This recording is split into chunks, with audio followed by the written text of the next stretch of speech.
Good morning students. तो यहाँ मैं आ गया हूँ आपको सेकंड वीडियो लेकर के, जिसमें मैंने एग्जांपल्स के थ्रू मोमेंट को समझाने की कोशिश की है।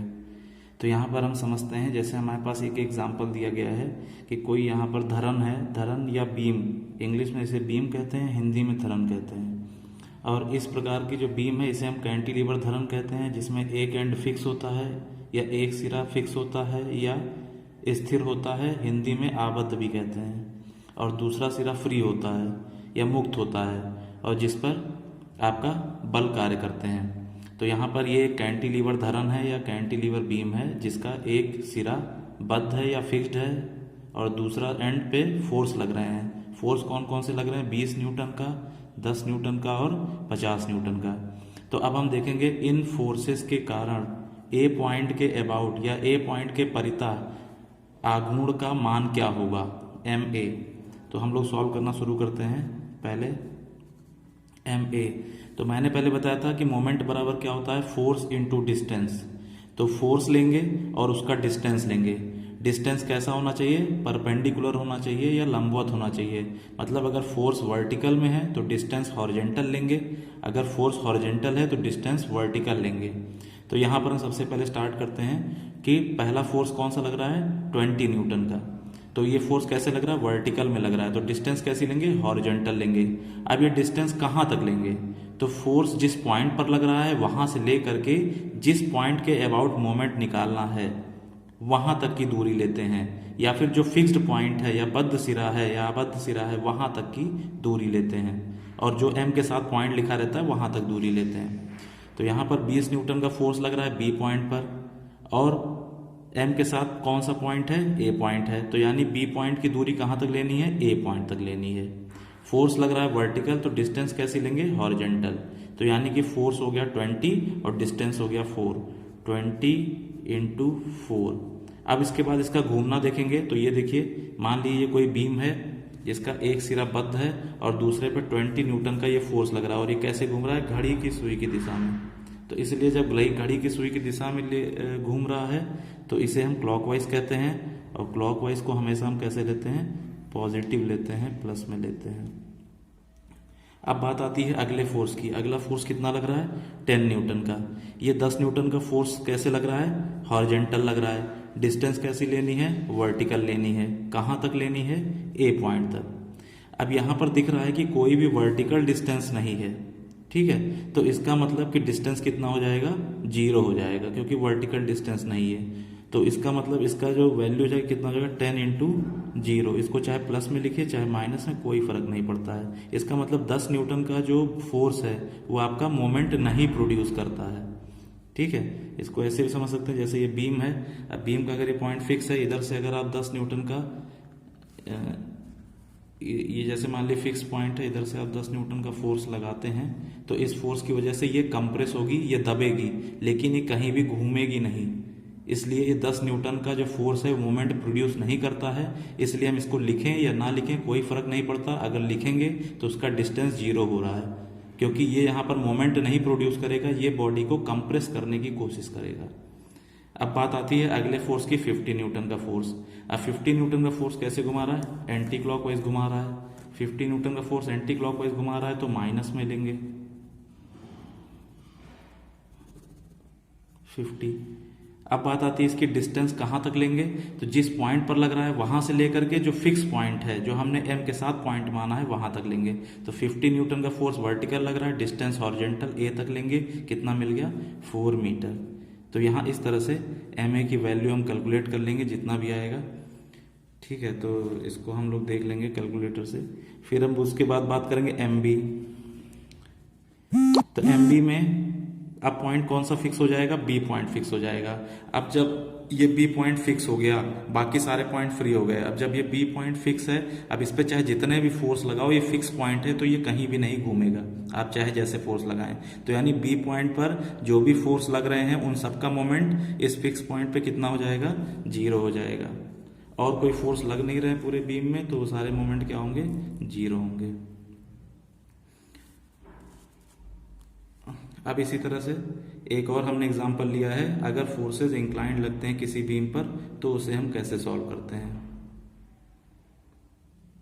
तो यहाँ पर देखिए, यहाँ पर कोई ये बीम है जिसमें क्या है, एक सिरा फिक्स है और बाकी फ्री है। अब यहाँ पर फोर्स लग रहा है 10 न्यूटन का इंक्लाइंड, फिर 30 न्यूटन का और यहाँ पर 70 न्यूटन का। ये 30 डिग्री हॉरिजेंटल से बना रहा है, यहाँ भी 40 डिग्री हॉरिजेंटल से और यहाँ 10 डिग्री वर्टिकल से। यहाँ पर मैं 2 पॉइंट के अबाउट मोमेंट निकालना बताऊंगा, बाकी 2 पॉइंट के अबाउट आप लोग मोमेंट निकाल करके ट्राई करें और उसका फोटो खींच करके मुझे पर्सनली या ग्रुप में भेज दें और फिर मुझे डिस्कशन करें, आपको समझ में आया, नहीं समझ में आया, क्या डाउट हुआ। तो मैं यहाँ पर जो पॉइंट ले रहा हूँ, ए पॉइंट तो आप लोग को निकालना आ गया, कई बार बता चुका हूँ तो आसान है। डी पॉइंट के अबाउट, अभी लास्ट पॉइंट के अबाउट निकालना हमने ज़्यादा नहीं देखा, एक ही बार 2 बार देखा है, तो हम लोग पहले डी पॉइंट के अबाउट निकालना सीखेंगे। और बीच वाले जो पॉइंट्स हैं उनके अबाउट भी हमने कभी मोमेंट नहीं निकाला है, तो मैं बी पॉइंट के अबाउट मोमेंट निकालना बता दूंगा, यानी मैं एम डी और एम बी निकालना बताता हूँ।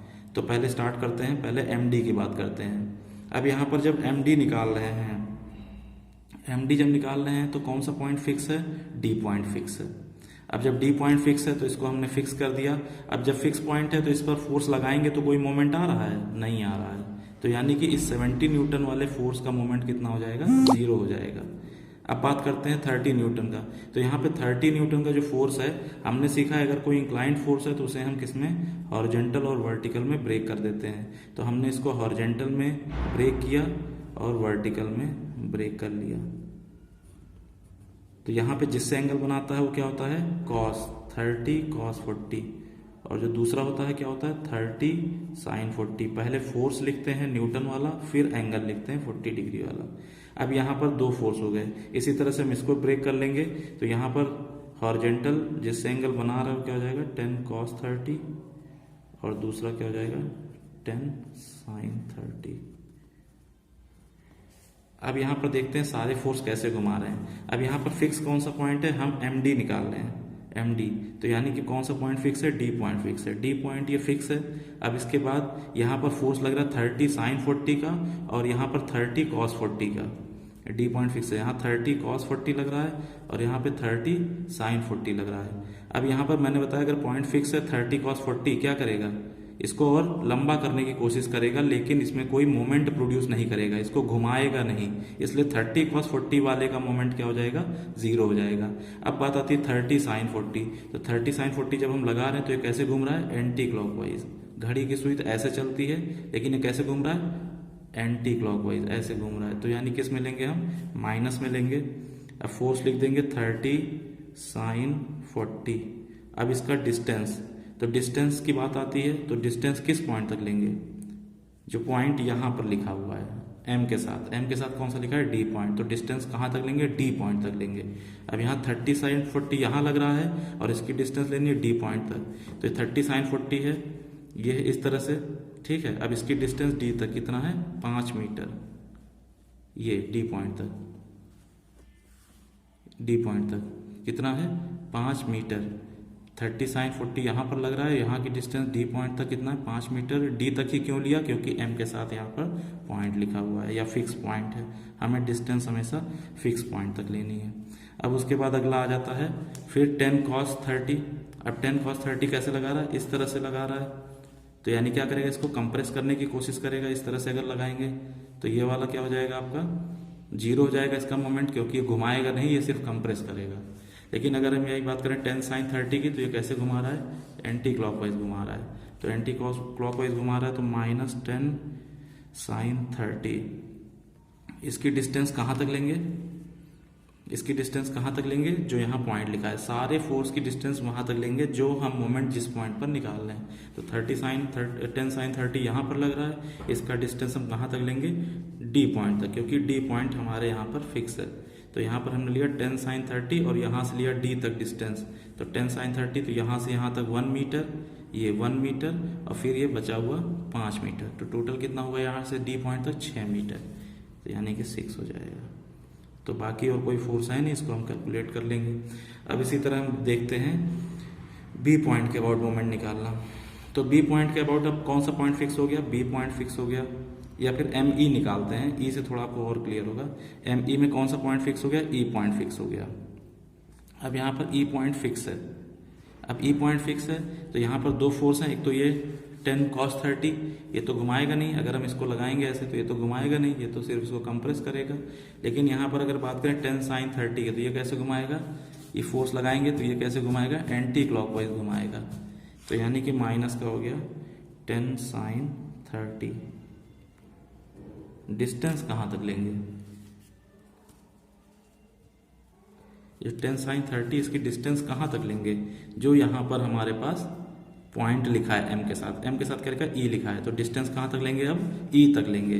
जो हमारा पॉइंट यहाँ लिखा रहता है वही फिक्स पॉइंट है, वहीं तक दूरी लेनी है, ये फिक्स पॉइंट तक डिस्टेंस लेनी है। तो 10 sin 30 यहाँ लग रहा है, इसकी डिस्टेंस e तक लेनी है ये वाली, तो ये कितनी है 1 मीटर। तो यानी कि हो जाएगा 1। फिर आगे बात करते हैं, ये फिक्स पॉइंट ई वाला है, यहाँ पर जब इस पर फोर्स लगाएंगे फिक्स पॉइंट पर तो घुमाएगा नहीं, तो यानी इसको हम छोड़ देते हैं। ये दोनों फोर्स फिक्स पॉइंट पर लग रहे हैं और फिक्स पॉइंट पर फोर्स लगाने पर वो घुमाएंगे नहीं, क्योंकि वो बंधे हुए हैं, या फिर हम कहें तो किसी दीवार में सीमेंटेड कर दिए गए हैं या गाड़ दिए गए हैं। तो इसलिए जब अगर ऐसा होता है तो वो पॉइंट तो घूम नहीं सकता है, तो इसलिए उस पर जो भी फोर्स लग रहे हैं वो उसे घुमा सकते नहीं है। देखिए चाहे जैसे भी लगा रहे हैं आप, कैसे भी करके घूमेगा नहीं। अब बात आती है ई पॉइंट फिक्स है, अगला जो फोर्स है, अगला फोर्स कितना लग रहा है, ये ई पॉइंट फिक्स है, अगला फोर्स लग रहा है 70 का। तो 70 का 2 है, एक तो 70 cos कितना हो जाएगा 70 cos 10, ये इधर की ओर जा रहा है बाहर की तरफ, तो दोनों एरो भी बाहर की तरफ होंगे। तो ये हो गया, पॉइंट की तरफ आते हुए एरो है तो दोनों पॉइंट की तरफ आते हुए एरो लगेंगे। यहाँ भी इस पॉइंट की तरफ आते हुए एरो था तो दोनों फोर्स पॉइंट की तरफ आते हुए एरो हो गए। यहाँ भी पॉइंट की तरफ आते हुए एरो था तो दोनों आते हुए एरो लगाए हैं अंदर की तरफ। तो यही चीज़ यहाँ भी है। तो यहाँ पर हम देख रहे हैं ई पॉइंट फिक्स है, एम ई निकाल रहे हैं। ई पॉइंट फिक्स है, दो फोर्स है, एक तो आपका 10 cos 10 70 cos 10 और दूसरा 70 sin 10। अब यहाँ पे 70 ये cos 10 ये क्यों होगा, क्योंकि इससे एंगल बना रहा है 10 डिग्री, जिससे एंगल बनाता है वो cos होता है। तो ये हो गया 70 cos 10, ये 70 sin 10। तो यहाँ पे 70 sin 10 वाला तो घुमा नहीं सकता, ये तो इसे लंबा करने की कोशिश करेगा। लेकिन यहाँ पे 70 cos 10 वाला इसको कैसे घुमाएगा, ये इस तरह से लगाएंगे तो ये क्लॉकवाइज घुमाएगा, घड़ी एंटी क्लॉकवाइज घुमाएगा। ये कैसे घुमाएगा, एंटी क्लॉकवाइज घुमाएगा। तो किस में हम लेंगे, माइनस में लेंगे। कितना हो जाएगा फोर्स 70 cos 10। इसका डिस्टेंस कितना हो जाएगा, इसका अगर हम डिस्टेंस देखेंगे तो कहाँ से कहाँ तक लेंगे, यहाँ से लेकर के ई पॉइंट डी पॉइंट ई पॉइंट तक। 70 cos 10 कहाँ पे लग रहा है, यहाँ डी पे लग रहा है। डिस्टेंस कहाँ तक लेनी है, जो यहाँ पॉइंट लिखा है, क्या लिखा है, ई लिखा है, या फिक्स पॉइंट तक लेंगे। तो फिक्स पॉइंट ई है, तो डी से ई तक की दूरी कितनी है, डी से ई तक की दूरी कितनी है 5 मीटर। तो यानी कि 5 ले लेंगे, इसको कैलकुलेट कर लेंगे, बाकी सारे हो गए। और बाकी एम ए और एम बी ये दोनों आप लोग कैलकुलेट करके इसका फोटो खींच करके मुझे भेजें, ताकि मैं भी समझ सकूँ कि आप लोगों को कितना समझ में आया है। और डिस्कशन करने के लिए ग्रुप पे मैसेज करें, बात करें। Thank you. यहीं पे मैं क्लोज करता हूँ क्योंकि वीडियो लंबा हो रहा है। अगली क्लास में मैं मोमेंट के टाइप्स बताऊँगा, कितने टाइप के मोमेंट होते हैं। और ये नीचे जो एक एग्जाम्पल है, वीडियो लंबा हो रहा है इसलिए मैं इस एग्जाम्पल को अगले वीडियो में समझा दूंगा। Okay, thank you class.